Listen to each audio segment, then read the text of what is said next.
നേപ്പാളിൽ വലിയ ഒരു ദുരന്തമാണ് സംഭവിച്ചത്. ഇപ്പോൾ ആ പ്രളയത്തിൽ മരണം 160ഓളമായി നിൽക്കുന്നു. 134 ഇന്ത്യക്കാരടക്കം 750-ലധികം പേരെ കാണാതായിട്ടുണ്ട്. നേപ്പാളിലെ വെള്ളപ്പൊക്കത്തിൽ നിരവധി മലയാളികളും കുടുങ്ങിയിട്ടുണ്ട്. കൊച്ചിയിൽ നിന്നുള്ള 36 അംഗ വിനോദസഞ്ചാര സംഘം സുരക്ഷിതരാണ് എന്നുള്ള വാർത്തകളാണ് നമുക്ക് പുറത്തു വരുന്നത്. മരുന്നുകളടക്കം 10 ടൺ രക്ഷാ സാമഗ്രികൾ ഇന്ത്യ നേപ്പാളിലേക്ക് അയച്ചിട്ടുണ്ട്.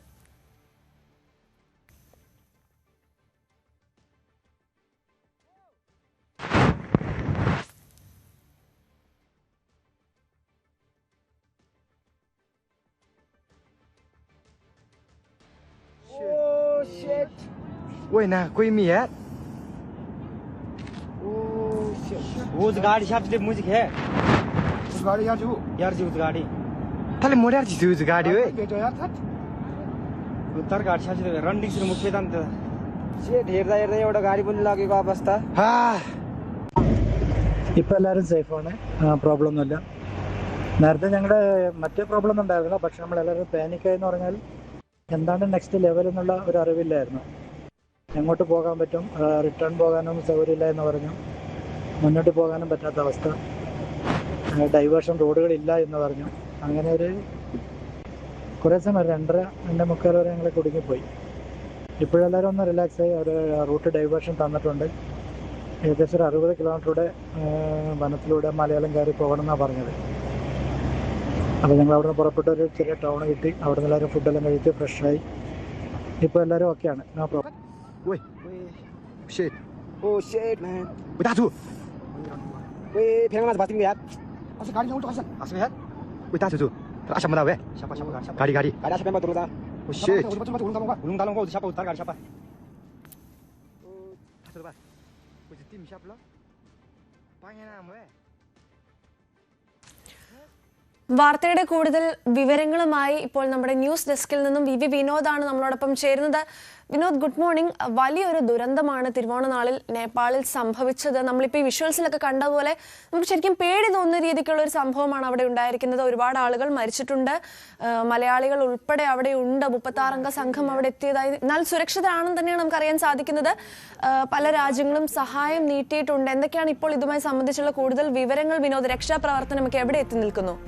സിറ, പേടിപ്പിക്കുന്ന ദൃശ്യങ്ങൾ തന്നെയാണ് പുറത്തു വരുന്നത്. കാരണം നമുക്ക് ഈ ദൃശ്യങ്ങൾ കാണുമ്പോൾ തന്നെ അറിയാം, നിമിഷ നേരം കൊണ്ടാണ് കെട്ടിടങ്ങൾ, വലിയ ബഹുനില കെട്ടിടങ്ങൾ ഉൾപ്പെടെ ഒലിച്ചു പോകുന്നത്. ഏതാണ്ട് 4 നില കെട്ടിടമൊക്കെ സെക്കൻഡുകൾ കൊണ്ട് തകർന്നു പോകുന്ന സാഹചര്യം. അതിനുള്ളിൽ ഉണ്ടായിരുന്ന ആളുകൾ, മറ്റ് ഗ്രാമങ്ങൾ ഒക്കെ തന്നെ തുടച്ചു നീക്കപ്പെട്ടു എന്ന ഒരു കാര്യം തന്നെയാണ് നമുക്ക് ഈ വാർത്തകൾ പുറത്തു വരുമ്പോൾ, വിവരങ്ങൾ പുറത്തു വരുമ്പോൾ മനസ്സിലാക്കാൻ കഴിയുന്നത്. ഈ ആഘാതം വെളിപ്പെടുത്തുന്ന തരത്തിലുള്ള ദൃശ്യങ്ങൾ തന്നെയാണ് ഇപ്പോൾ പുറത്തു വന്നുകൊണ്ടിരിക്കുന്നതും. കൂടുതൽ ദൃശ്യങ്ങൾ പുറത്തു വരികയാണ്.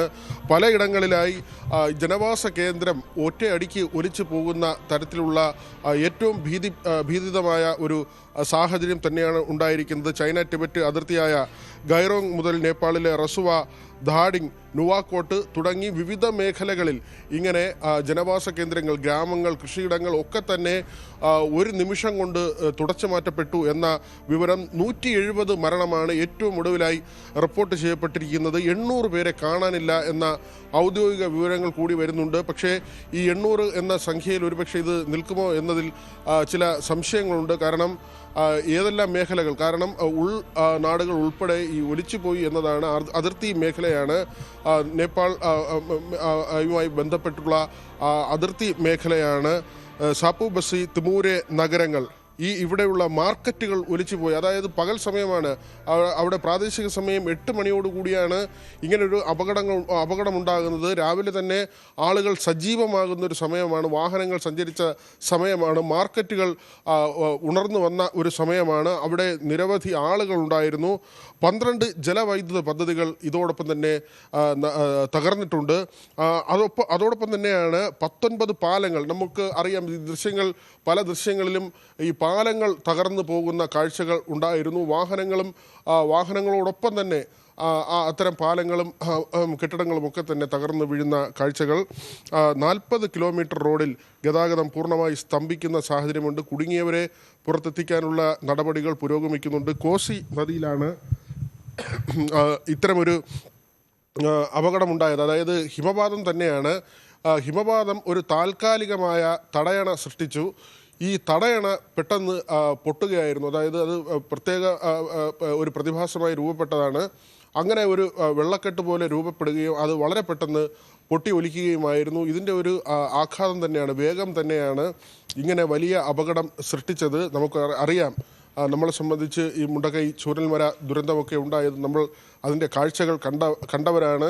ഈ ഓണക്കാലത്ത് സേറ പറഞ്ഞതുപോലെ തന്നെ വേദനിപ്പിക്കുന്ന ഒരു കാഴ്ചയാണ്. കോസി നദിയിലാണ് ഇങ്ങനെ ഒരു ദുരന്തമുണ്ടായത്. അതോടൊപ്പം തന്നെ ഈ ബീഹാറിലെ ചമ്പാരൻ, മുസാഫർപൂർ അവിടെ 9 NDRF ടീം ഇതിനകം സജ്ജമാക്കിയിട്ടുണ്ട്, ടീമംഗങ്ങളെ സജ്ജമാക്കിയിട്ടുണ്ട്. UP-യിലെ മഹാരാജാഗഞ്ച്, കുശിനഗർ ഇവിടങ്ങളിൽ ജാഗ്രതാ നിർദ്ദേശം നൽകിയിട്ടുണ്ട്. കൊച്ചിയിൽ നിന്ന് പോയ 36 അംഗ സംഘമുണ്ട്. ഇവർ സുരക്ഷിതരാണെന്ന വിവരമാണ് പുറത്തു വരുന്നത്. അതേസമയം ഈ കാണാതായ 800 പേരിലെ 140 പേരെക്കുറിച്ച് ഒരു വിവരവും പുറത്തു വന്നിട്ടില്ല. ഇവർക്ക് വേണ്ടിയുള്ള തെരച്ചിൽ തുടരുകയാണ്. ഇന്ത്യ ഈ 10 ടൺ സാധന സാമഗ്രികൾ ഇപ്പോൾ ഈ ദുരിതബാധിത പ്രദേശത്തേക്ക് അയച്ചിട്ടുണ്ട്. ഇത് മരുന്നുൾപ്പെടെയുള്ള സാധനങ്ങളാണ് ഉൾപ്പെട്ടിട്ടുള്ളത്. അമേരിക്ക $5 ലക്ഷം ഒരു സഹായം ഇപ്പോൾ പ്രഖ്യാപിച്ചിട്ടുണ്ട്. മറ്റ് രാജ്യങ്ങളും സഹായവുമായി രംഗത്ത് വരുന്നുണ്ട്. സേറ. അതെ, തീർച്ചയായും വിനോദ് സൂചിപ്പിച്ചതുപോലെ തന്നെ നമുക്ക് കണ്ടാൽ പേടിയാവുന്ന തരത്തിലുള്ള ദൃശ്യങ്ങളാണ്. സെക്കൻഡുകൾക്കുള്ളിലാണ് വലിയ കടകളും പാലങ്ങളും ഒക്കെ ഒലിച്ചു പോകുന്നത്. ഇപ്പോൾ നമ്മൾ ഈ ദൃശ്യത്തിൽ കാണുന്നത് പോലെ തന്നെ മലയാളികൾ കുടുങ്ങിയിട്ടുണ്ട്. കൊച്ചിയിൽ നിന്ന് പോയൊരു സംഘമാണ് കുടുങ്ങിയത്. പക്ഷെ എന്നാലും അവർ സുരക്ഷിതരാണെന്നാണ് നമുക്കറിയാൻ സാധിക്കുന്നത്. ലോകം ഒന്നാകെ ഒറ്റക്കെട്ടായി നിൽക്കുകയാണ് ഇപ്പോൾ ഈ ഒരു സംഭവത്തിൽ. പല രാജ്യങ്ങളും ഇതിനോടകം സഹായം നൽകുന്നതായി പ്രഖ്യാപിച്ചിട്ടുമുണ്ട്.